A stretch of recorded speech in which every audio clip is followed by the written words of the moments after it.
के बसनगौड़ा पाटिल को पहले तो अच्छी शिक्षा लेनी चाहिए उन्हें खुद।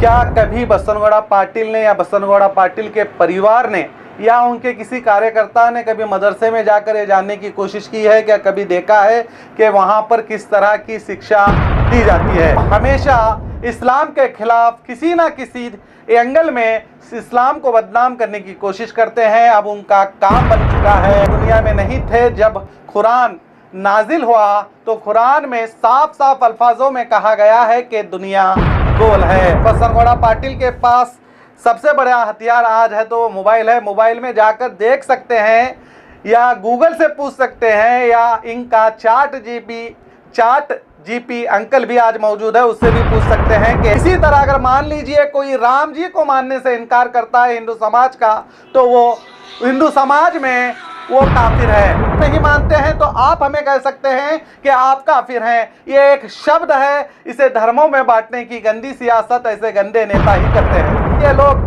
पूरे देश के अंदर हिंदुत्व के नाम पर ही सियासत गद्दी खेल रहे हैं, भाई भाई को लड़ाने का काम कर रहे हैं, पूरे देश को बर्बादी के तौर पर ये पेश कर रहे हैं। ये हमेशा कहेंगे कि हमें मुसलमानों से खतरा है, हिंदू खतरे में है, जबकि कांग्रेस सरकार 60 साल सरकार रही तब हिंदू खतरे में नहीं था। ये किसी हिंदुओं के या किसी अन्य धर्मों का विकास नहीं चाहते।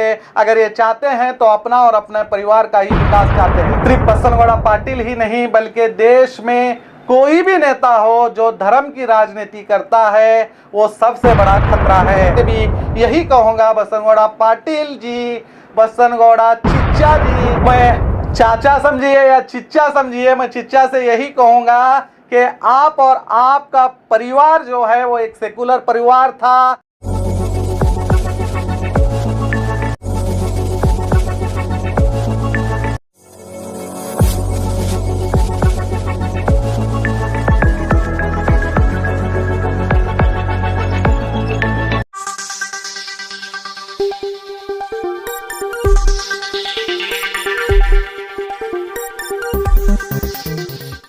यस न्यूज में आप सभी दर्शकों का स्वागत है। मैं आपके साथ इलियास बड़ेखर।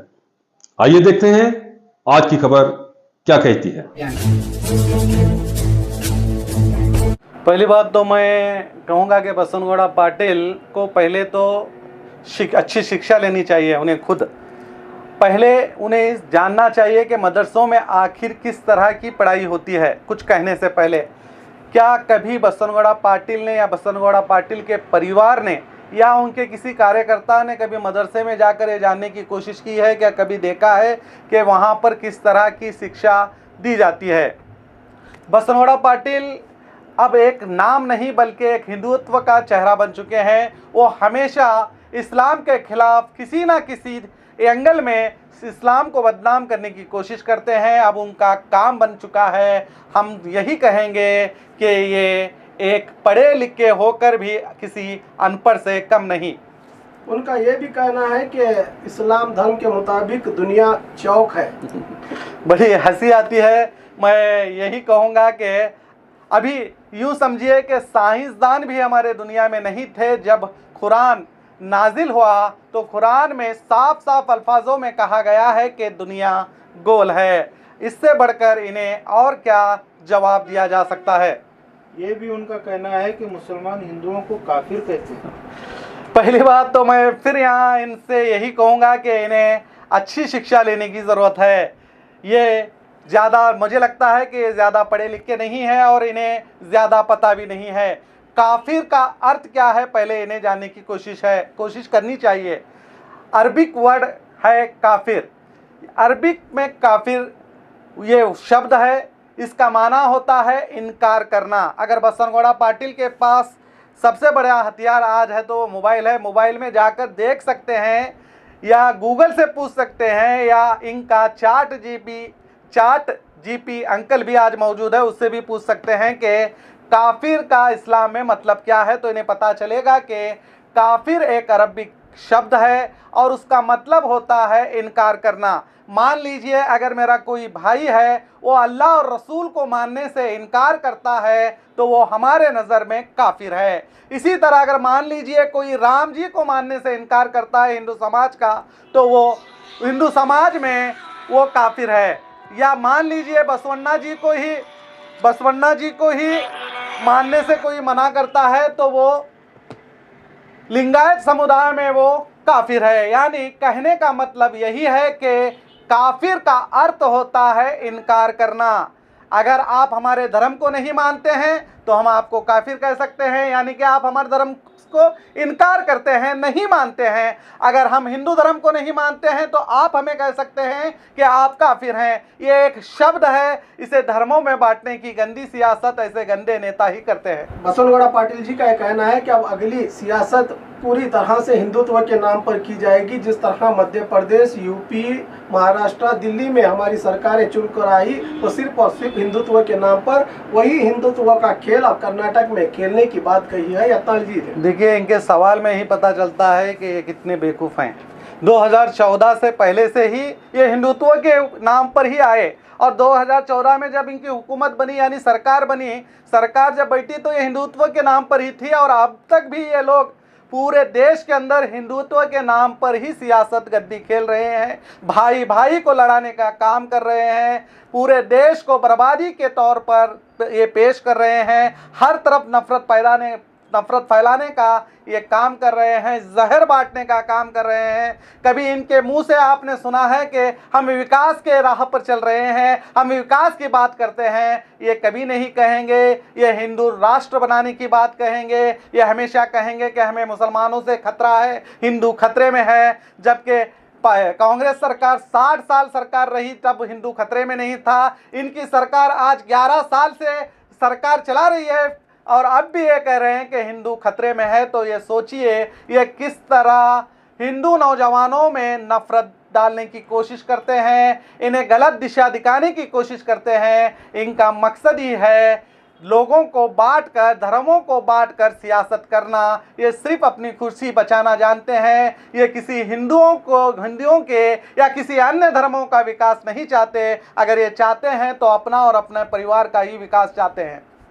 तो आखिर में आप क्या संदेश देना चाहेंगे शहर की और देश की जनता को? मैं बस यही कहूँगा, सिर्फ बसवनगौड़ा पाटिल ही नहीं बल्कि देश में कोई भी नेता हो जो धर्म की राजनीति करता है वो सबसे बड़ा खतरा है। वो विकास आपके क्षेत्र में नहीं करेगा, वो सिर्फ लोगों को बांटने का काम करेगा, लोगों को लड़वाने का काम करेगा, लोगों के हाथों में से वो कलम छीनकर हथियार थमाने का काम करेगा। मैं आपसे और मैं खास करके हमारे नगर शासक बसवनगौड़ा पाटिल से भी यही कहूँगा, बसवनगौड़ा पाटिल जी, बसवनगौड़ा चिच्चा जी, क्योंकि वो हमारे काका के उम्र के हैं, तो मैं चाचा समझिए या चिच्चा समझिए, मैं चिच्चा से यही कहूँगा कि आप और आपका परिवार जो है वो एक सेकुलर परिवार था। आप हमेशा सब धर्मों के साथ मिलकर चलने वाले नेता थे, मगर राजनीति और राजनीति की गद्दी के लिए आपने गलत रास्ता चुना है। मैं दोबारा कहूँगा,